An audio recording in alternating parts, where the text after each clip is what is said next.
dire-diretso ko yan.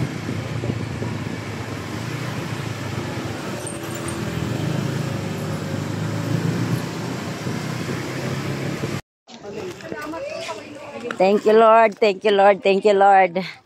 Binigyan niyo kami ng lakas at kaligtasang nakarating sa iyong tahanan. Welcome to my vlog. Nakaka-balance ka naman. Natutulog ka, GL, sabi ko. Nakatulog ako, day. Alam mo ba yung nakatulog ako, day? Nakaganon ako, day. Tapos, mamay si kuya Natutulog nga eh. nakatulog. GL, huwag mo pag yung helmet ka sa'yo. Yun nga yun eh. Thank you, Lord. Papa bless mo. Ilublob lang daw sa holy water. Baka dito na ako swerte yun. Hindi, picture tayo na kalinya. Yung palangga. Wala nabas.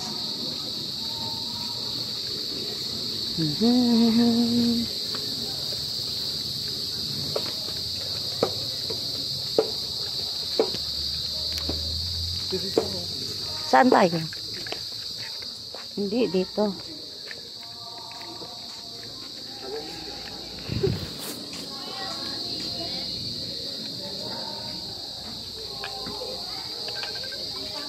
Sila iyan.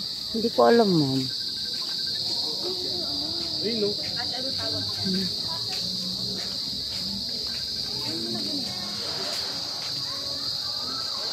Diba? Kahit ako book later rin yan.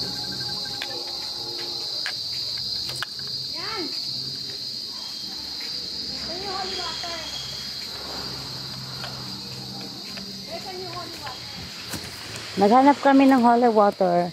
Inikot na natin. Oh, holy water, magtatabo ka. Ayun pala eh. Ito, magtatabo tayo. Hindi ka magtatabo dyan sa sahod mo lang. Oo, sa sahod. Sila ano? Makatabo. Tapos na sila, ala. Pa, picturean mo rin ako pa. Ha? Diyan nata magsahod.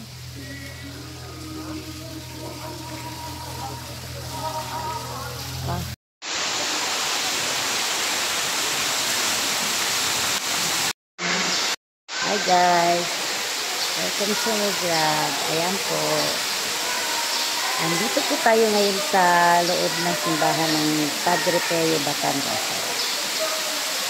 So, galing ako doon, nag-wish ako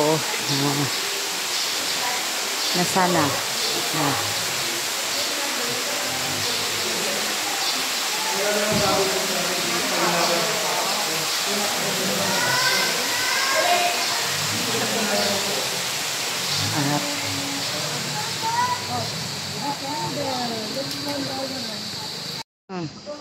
Hi guys, welcome to my vlog.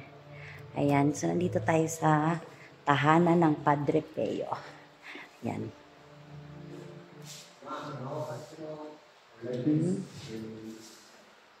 Ayan guys, makita niyo siya. Ang ganda ng simbahan. Unite in a single purpose, granted you in the unity of the Holy Spirit, one by forever and ever. Amen. Please be seated.